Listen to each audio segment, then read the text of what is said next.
What's going on, everybody? Welcome to the tear through tutorial. So we're going to take two clips, we're going to make a transition in between them, and it's going to, like, the one clip is tearing through the other clip. So first thing we're going to do is we're going to import our files real quick. So we're going to grab this ink drop here, and we're going to go into our stock footage here. We're just going to grab some stock footage. So we'll do a beach sunset. Doesn't really matter. It's just we're just trying to do some kind of tear through here, and a backwoods stinger here. Okay, that looks good. We're gonna bring this up a little bit, and we're gonna bring in the beach into the timeline first, and we're gonna bring in our stinger. Then that would be our ending of our video. And we're going to bring this ink drop on top like this. Now, get the ink drop in the frame here. And we can delete this audio here. So let's delete that audio. Let's delete that audio right there. We don't need that audio. There's no audio in there anyway. So with this ink drop, what we got to do is we got to retime the speed, because as it starts out fast, and then it slows down, and it just goes real slow. We want it to grow a little faster than that. A lot faster than that, actually. So what we're going to do is we're going to go in, and we're going to look at the retime curve. Now, we got to zoom in so it brings up the options here. So this is retime frame. This is where we could go in and set the zoom like we would over here in the transformed part. But this is the retime curve. We can do everything right in this curve here as well.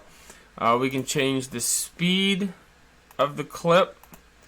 So as we go in, this is the retime speed here. So as it grows, that there looks good. That's where we want that to start growing, and then it starts growing out farther, but it's not growing fast enough. So if we speed it up, though, that means the clip is going to get smaller. So we'll just start it out like that, and we'll put a keyframe right here, so that's at the regular speed. Then we're going to grab this part.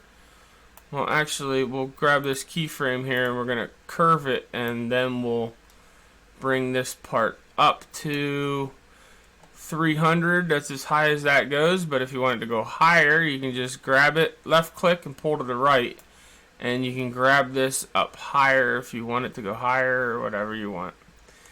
So we're going to go up to about a 450% speed difference here. So as it goes, it's going to grow a lot faster, and then it tapers off there at the end.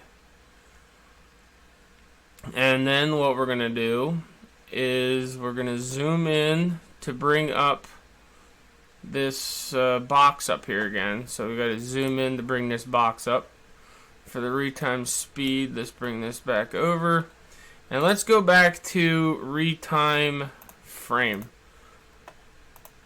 So what we're going to do with the retime frame, retime frame's back on.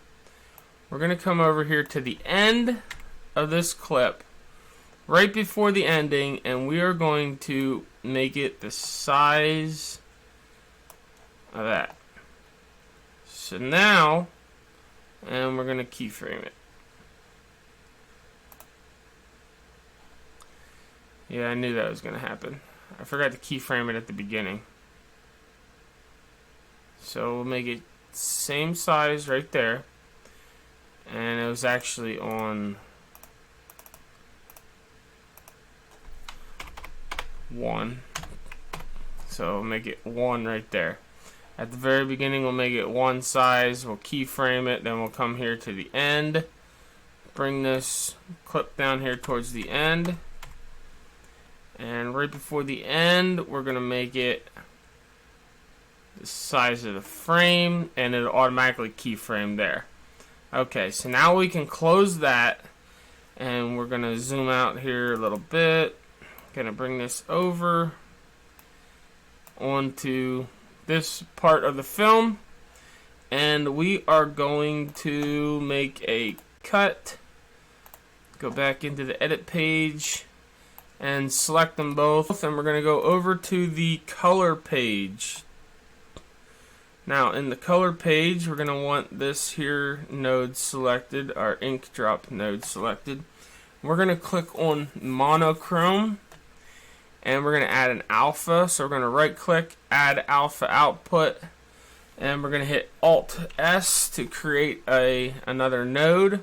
We're going to connect our alpha output. We're going to come down here to the picker, and we want the black area to be taken out. So we're going to go down to our luminance, and we're going to get the dark area out like this. Or what you could do is take your picker and click on the black dot. Now it went the wrong way. So you come down here to invert, and it inverts it for you. And now our video is inside the black dot. Like that. Now we come back over, well, hit Control S to save it. Now we come back over to our editor, and we get them both selected, right click and go to new compound clip, and now we got the compound clip. So now we just take it over top of this one here, bring this line over and go over to the cut page and cut it. I don't know the quick key for that, but we'll go down here and we'll get rid of this. We'll keep that. We'll keep that audio there. So then what we're going to do is go back into the... We'll just keep them both selected here, and we're going to go back into... we'll select them both and go into the color page. Now, in the color page here, we're going to add another alpha output. So add another alpha output, hit Alt S for bring up another node. We're going to bring that node down to that alpha there, and this time we're going to key out the white part. So we have our picker selected here, and we can bring our luminance up, and the background will appear. It'll take all the white out of it. So now we have this here. So we're going to go back over to the editor page. We're going to grab this clip, bring it up right against that one, and let it render a little bit. And now what you have is your beach video that goes into your transition, tear through, right into your ending. So I appreciate everybody hanging out. Hopefully you guys learned something, and I'll have some more tutorials like this. So if you like it, give the thumbs up, leave a comment down below, let me know what you think about it, and everybody have a good day. Talk to y'all later.